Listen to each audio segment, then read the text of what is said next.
नमस्कार दोस्तों। UP police की परीक्षा 18 फरवरी को संभावित है। इतनी कम समय में जो परीक्षा लेने की ये जो प्रक्रिया है, इसमें छात्र हड़बड़ी में है कि क्या पढ़े क्या छोड़े। तो या इसके लिए मैंने एक टाइम बम सीरीज लाया है, जिसमें कि बस काम की चीजें होंगी, जिससे आप थोड़ा सा अगर पढ़ लें तो बस इतना पढ़ लेने से मात्र से भी आपकी तैयारी अच्छी खासी हो जाएगी। तो आज के इस वीडियो में रीजनिंग के अंतर्गत लाया हूं समरूपता के अंतर्गत वे सारे प्रश्न हैं जो आपकी यूपी पुलिस की परीक्षा 2020, 19, 18 या 13 या 11 या 9 में पूछे गए हैं। तो इन सभी प्रश्नों को देख लेने से आप समझ पाएंगे कि आपकी परीक्षा में कैसे प्रश्न आते हैं और इन प्रश्नों को ट्रिकी अप्रोच के साथ कैसे कम समय में हल किया जा सकता है। तो इस वीडियो को देखकर भी आप अपना कॉन्फिडेंस बढ़ा सकते हैं और प्रैक्टिस भी कर सकते हैं इस वीडियो के माध्यम से। तो बस इतना ही पढ़ लीजिए, आपका कॉन्फिडेंस बढ़ जाएगा, आपका काम चल जाएगा। तो कम समय के लिए इतना भी पढ़ लें तो पर्याप्त है। तो देखिए यहां पर है, सबसे पहले आप लोगों को 2024 के न्यू ईयर की बहुत बहुत शुभकामनाएं। तो अच्छे देखिए, समरूपता में 3 टाइप के प्रश्न आपकी परीक्षा में पूछे जाते हैं। पहला टाइप है अक्षर समरूपता, उसके बाद है अंक समरूपता, उसके बाद है शब्द समरूपता। 3 टाइप के प्रश्न पूछते हैं। अक्षर यानी वर्णमाला के जो अक्षर होते हैं उनमें समानता, अंक वाले में समानता, शब्द वाला समानता, तीनों ही हम लोग देखेंगे, क्योंकि तीनों ही आपकी परीक्षा में पूछे गए तो हम लोग तो जरूरी देखेंगे। तो देखिए यहां पर पहला ये प्रश्न है जो कि 2020 की परीक्षा में आया है यूपी पुलिस की। तो ये प्रश्न देखिए ज्यादातर में अंतर के आधार पर होता है। तो पहले से पहले का हम लोग अंतर देखेंगे, पहले से पहले का जे और पी में अंतर देखेंगे।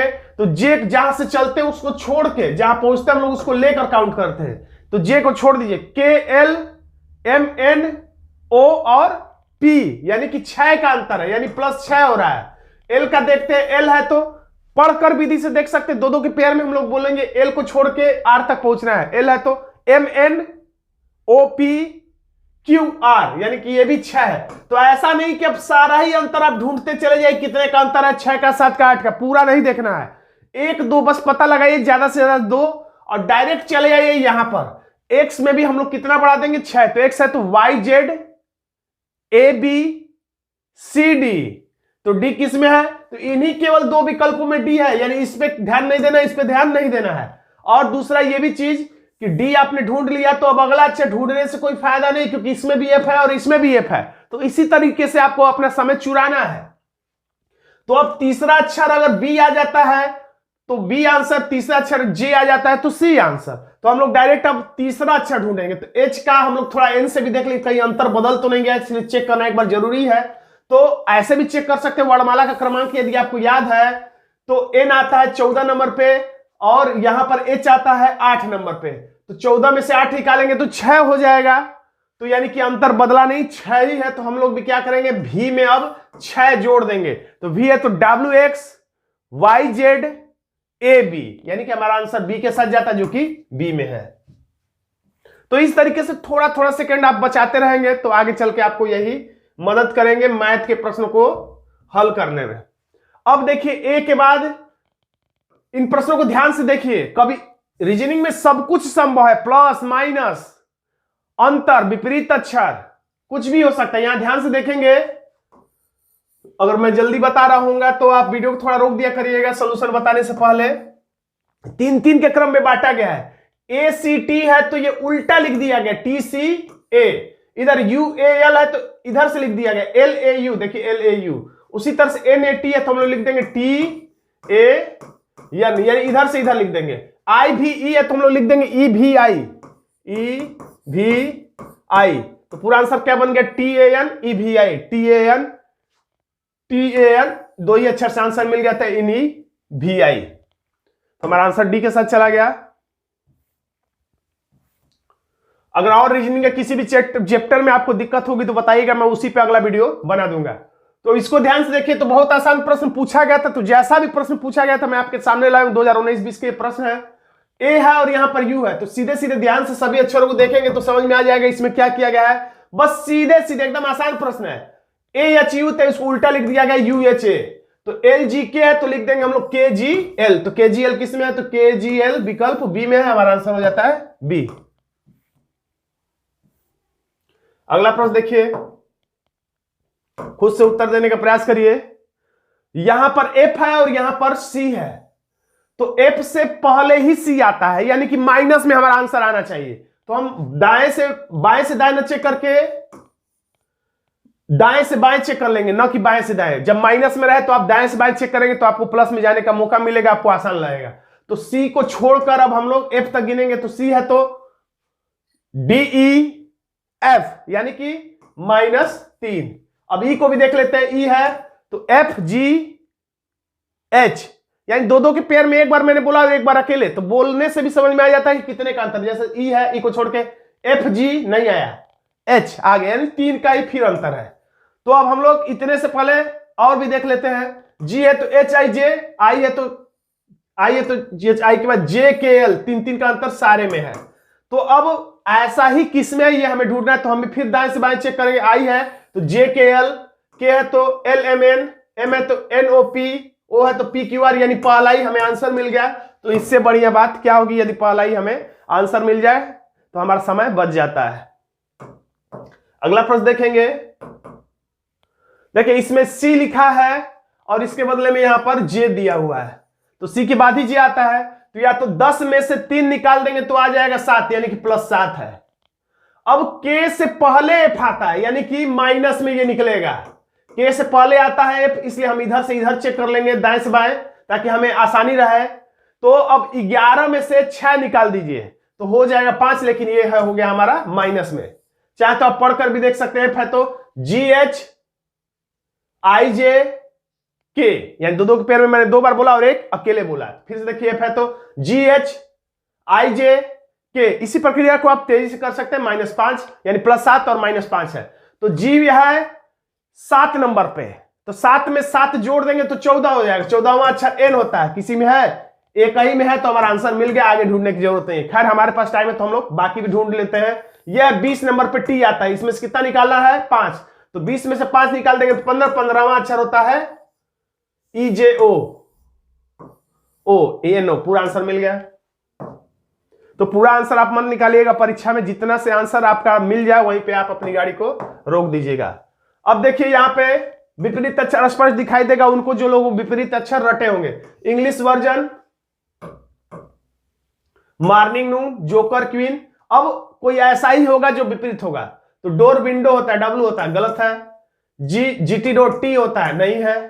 काजी पंडित पी होता, नहीं है। इंडियन रेलवे सही है। अगर ऐसा होता कि किसी और विकल्प में विपरीत अक्षर दिया होता तब हमको थोड़ा सा अंतर भी इसमें निकाल के पता करना पड़ सकता था, लेकिन यहां पे हमें काम चल गया क्योंकि एक ही विकल्प में विपरीत अक्षर दिया हुआ था। हमारा आंसर हो गया डी। अब देखिए अंक समरूपता के भी प्रश्न देख लेते हैं, जो कि यूपी पुलिस के 2019 और 20 की परीक्षा में पूछे गए हैं। देखिए पहला प्रश्न आपके सामने, इसको उत्तर देने का प्रयास करिए।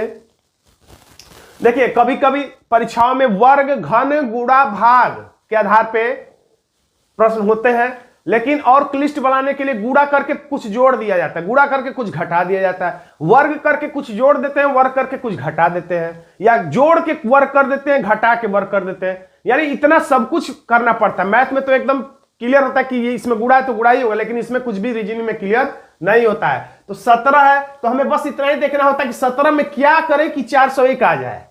कुछ भी करके आपको 401 लाना है, उसी प्रक्रिया से इसमें भी वो करके आप आंसर अगर दिया हो तो वही प्रक्रिया सही होती है।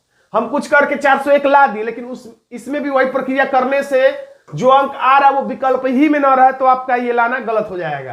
तो ऐसी प्रक्रिया अपनाना है जिस प्रक्रिया से ये आए उसी प्रक्रिया से ये भी आए और वो विकल्प में भी रहना चाहिए। तो 17 में अगर हम लोग 3 जोड़ देते हैं, 17 में 3 जोड़ देते हैं तो 18 और 19 कितना हो जाता है? 20। अब 20 हो जाता है तो 20 का जब वर्ग करेंगे, अब फिर अभी बाकी रह गया एक और जोड़ना पड़ेगा। यानी शुरू में 3 जोड़ा हमने, फिर वर्ग किया और फिर 1 जोड़ दिया, तब जाके हमारा काम बना। इतना लंबा पैटर्न। तो 13 में भी हम लोग कितना जोड़ देंगे? 3। तो 14, 15, 16। 16 का वर्ग कर देंगे और फिर 1 जोड़ देंगे तो हमारा आंसर कितना आ जाएगा? विकल्प हो जाएगा हमारा आंसर डी, 257। अब ये प्रश्न बिल्कुल आसान है। प्राचीन काल के समय प्रश्न ऐसे पूछे जाते थे, लेकिन ये लेटेस्ट प्रश्न 2019-20 का। 8 टाइम 64 यानी वर्ग है 8 का, तो 10 दही में 100 विकल्प भी हमारा आंसर हो जाता है। आसान भी प्रश्न आते हैं, कठिन भी प्रश्न आते हैं। परीक्षा में कुछ ऐसे प्रश्न होते हैं जो व्यक्ति को प्रसन्न करने के लिए होते हैं, खुश करने के लिए होते हैं। यानी एक कुछ प्रश्न 10 प्रश्न बिल्कुल आसान, 10 प्रश्न बिल्कुल कठिन और बाकी प्रश्न मध्यम स्तर के होते हैं सामान्यतः। अब ये दिख ही रहा होगा आपको 7 7 49। अब इसमें वर्ग करके एक जोड़ दिया है, तो वर्ग घन का तो चक्कर आजकल की परीक्षाओं में रह रहा है, लेकिन अब उसमें भी कुछ जोड़ और घटा दे रहा है। तो उसी तरह से किस चीज का वर्ग करके इसमें एक जोड़ना पड़ेगा, तो 10 दहिया में 100 और एक जोड़ेंगे तो यानी हमारा आंसर हो जाता है विकल्प बी। अब इसमें देखिए क्या किया जाए कि हमारा आंसर मिल जाए। देखिए ये कहां आया है, 2019-20 में नहीं आया है, ये आया है 2018 की परीक्षा में।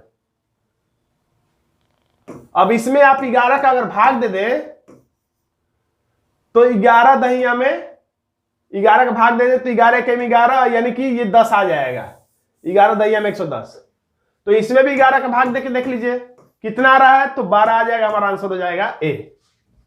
देखिए अगर समझ में ना आए कि कितने का भाग देना है तो 10 का भाग देंगे तो आपको इसमें 11 प्राप्त हो जाएगा।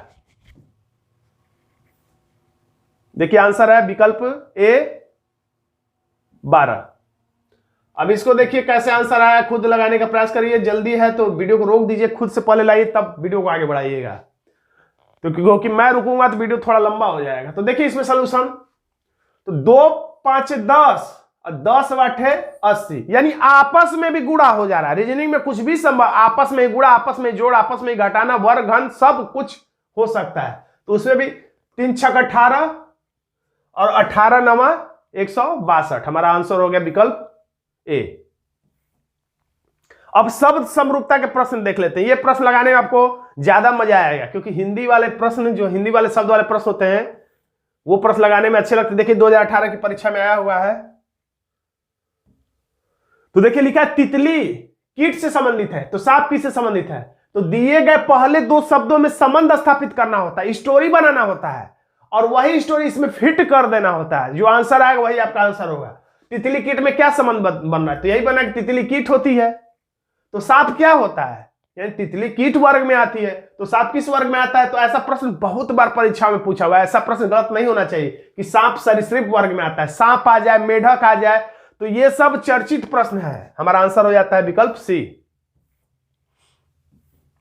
सर्दी में स्वेटर, तो क्या कहानी, क्या स्टोरी, तो यही स्टोरी कि सर्दी में कुछ लोग गलत स्टोरी बना देते हैं, ऐसे बना देते हैं सर्दी में स्वेटर दिखता है तो मानसून में बादल दिखता है, ऐसा स्टोरी बना देते हैं।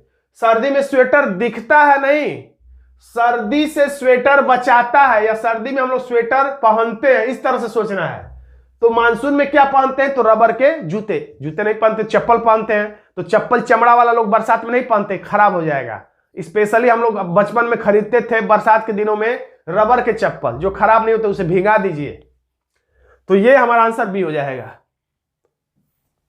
एमीटर धारा, तो जीके का भी संबंध रीजनिंग से है। ये प्रश्न रीजनिंग का तो है ही, लेकिन इसमें जीके की जानकारी ज्यादा अपेक्षित है। विज्ञान नहीं जानेंगे तो इस रीजनिंग को हल नहीं कर पाएंगे, पता होते हुए भी किसमें क्या करना है। तो एमीटर का संबंध धारा से है, तो सिस्मोग्राफ का संबंध किससे है, तो भूकंप से। ये विज्ञान की जानकारी इसमें चाहिए। आंसर हो गया सी। देखिए अब उल्टा प्रश्नवाचक चिन्ह शुरू में ही दिया है, तो शुरू में दिया है तो कोई बात नहीं, तो हम लोग प्रश्नवाचक चिन्ह के हिसाब से ही अपना तीर चलाएंगे। ऐसे आइस हॉकी खेला जाता है पक से, तो क्रिकेट किससे खेला जाता है, तो बल्ले से खेला जाता है। आंसर हो गया सी। यानी इसमें खेल संबंधी जानकारी, स्टैटिक, जीके, खेल वाली जानकारी इसमें आपको अपेक्षित थी। ज्योतिष शास्त्र में भविष्य, ज्योतिष शास्त्र हमें भविष्य के बारे में बताता है, तो वनस्पति शास्त्र किसके बारे में बताता है, पौधे के बारे में, पत्ते के बारे में, तने के बारे में, मिट्टी के बारे में, पौधे के बारे में। आंसर हो गया ए। मधुमक्खी झुंड में रहती है, स्टोरी कुछ भी बनाइएगा अपने हिसाब से, इन दोनों में सही स्टोरी बना ले गए तो आंसर सही आएगा, गलत स्टोरी बनाएंगे आंसर गलत आएगा। मधुमक्खी झुंड में जैसे घूमती है उसी तरह से सवार घुड़सवार दल में होता है। मधुमक्खी झुंड में रहती है, सवार घुड़सवार दल में रहता है, क्योंकि बाकी सब देखिए आदमी, द्रुतगामी, ड्राइवर, ऐसा कोई संबंध है ही नहीं इससे, तो वैसे भी आंसर बी ही टिक करना था। चिकित्सक का संबंध रोगी से है, यानी चिकित्सक अपना हथियार किस पे इस्तेमाल करेगा, अपने ज्ञान का इस्तेमाल किस पर करेगा, तो रोगी पर करेगा। ये भी कर सकते चिकित्सक किससे लेन देन करेगा, पैसे का या किसी चीज का, रोगी से करेगा। तो वकील का ग्राहक कौन है, चिकित्सक का ग्राहक रोगी, वकील का ग्राहक कौन, तो अभियोक्ता, जो अभियोग लगाएगा उससे वकील पैसा लेगा। किसी तरीके से स्टोरी बना सकते हैं जो आपके आंसर तक सही तक ले जाए। थर्मामीटर से तापमान मापा जाता है, तो अमीटर से, अभी देखे पीछे प्रश्न आया था, अमीटर से क्या मापा जाता है, तो धारा मापा जाती है, विद्युत धारा। आंसर हो गया बी।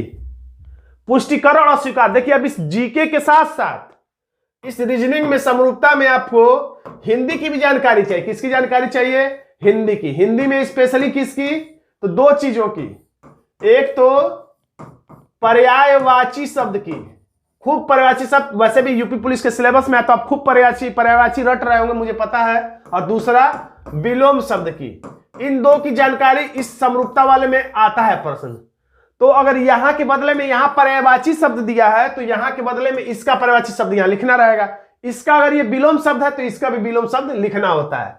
तो अब देखिए पुष्टिकरण, इसमें आपको शब्दों की जानकारी चाहिए, शब्दों की जानकारी चाहिए आपको।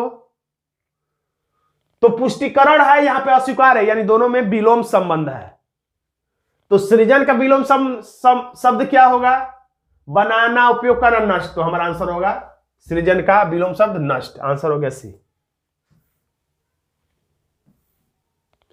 उल्लू हु, अब पता नहीं, मुझे नहीं पता था कि उल्लू कैसे बोलता है, ना मैंने सुना है, लेकिन लिखा है तो ऐसा लग रहा है यही कि उल्लू हु करके बोलता है।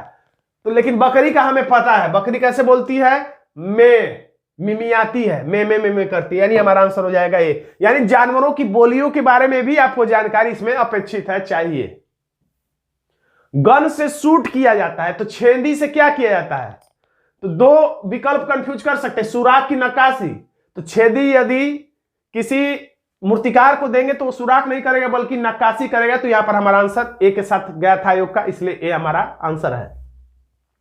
व्यायाम से तंदुरुस्ती मिलती है, रोज रोज व्यायाम करेंगे, फील्ड में दौड़ेंगे 4.8 किलोमीटर, तो व्यायाम करेंगे तो तंदुरुस्ती मिलेगी। तो ऐसा ही कौन सा जोड़ा है, तो बारिश से फसल क्या खराब होगी, अच्छी होगी, नहीं समझ में आ रहा। अभ्यास से निपुणता, सही है।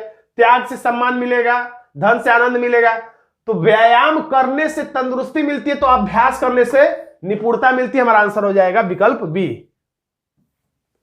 माली खुरपी से अपना सारा काम करता है, माली जो फूलों की रखवाली करता है माली, तो माली खुरपी से रखवाली करेगा, तो सर्जन रोगी की रखवाली किस चीज से करेगा, तो तलवार। अब हमें इसका मतलब नहीं पता है, लेकिन इन तीनों का मतलब हमें पता है कि तलवार से तो सर्जन नहीं करेगा। सर्जन का मतलब डॉक्टर जो ऑपरेशन करता है, तो तलवार से नहीं करेगा, छेनी से नहीं करेगा, पिन से नहीं करेगा, ये हमें पता है, इसलिए हमें पता चल गया। यानी कि डॉक्टर का जो हथियार होता है स्केलपल है, जिससे वो ऑपरेशन करता है। हमारा आंसर हो गया ये। मौखिक, अब इसमें थोड़ा सा बिंदु छूट गया है, तो कोई बात नहीं, मैं अभी लगा देता हूं। मौखिक संबंधे कहना, यानी मौखिक जो टेस्ट में अपने बच्चों से लेता हूं कोचिंग में, तो उस मौखिक टेस्ट में बोल के आंसर देना रहता है। तो मौखिक संबंधे कहना, तो श्रव्य मतलब सुनना, जैसे रेडियो में समाचार हम लोग सुनते थे पहले, श्रव्य माध्यम था, जबकि टेलीविजन श्रव्य और दृश्य दोनों ही है। लखनऊ उत्तर प्रदेश, देखिए 2013 में कितना प्रश्न आसान आया था, 2019-20 में भी तो आसान प्रश्न आता है और आएगा। आपके भी परीक्षा में कुछ प्रश्न आसान रहेंगे जो कि छात्रों को याद रह जाते, बाहर निकल के उसी प्रश्न को याद कर करके खुश होते हैं, चाहे वो जीके का प्रश्न हो या रीजनिंग का। कठिन प्रश्न याद नहीं रहते, परीक्षा से बाहर आते ही भूल जाते हैं। लखनऊ राजधानी है उत्तर प्रदेश की, रांची राजधानी है किसकी, तो झारखंड की। हमारा आंसर हो गया विकल्प बी। मनुष्य चलता है, जैसे मैं चल रहा हूं, मैं भी मनुष्य, मैं चल रहा हूं, तो मछली क्या करती है, देखिए 2013 में आसान प्रश्न आया है, क्या करती है, तैरती है। आंसर हो गया ये। दोस्तों अगर आप हमसे यूपी पुलिस की रीजनिंग सीखना चाहते हैं, कम समय में रीजनिंग तैयार करना चाहते हैं, तो रीजनिंग का एक पेड कोर्स मैंने लॉन्च किया, जो रिकॉर्डेड वीडियो है आपको इकट्ठा एक बार में ही मिल जाएगा, 70% तक वीडियो एक बार में ही मिल जाएगा। इस चाहे तो आप इस व्हाट्सएप नंबर पर संपर्क कर सकते हैं, और यहां पर 251 रुपया रेट लिखा हुआ है। खैर आज का वीडियो आपको कैसा लगा कमेंट बॉक्स में जरूर लिखिएगा। वीडियो अच्छा लगा तो वीडियो को लाइक कर दीजिएगा, इसे अपने दोस्तों में शेयर कर दीजिएगा। चैनल पर नए तो चैनल को सब्सक्राइब जरूर कर दीजिएगा। धन्यवाद दोस्तों।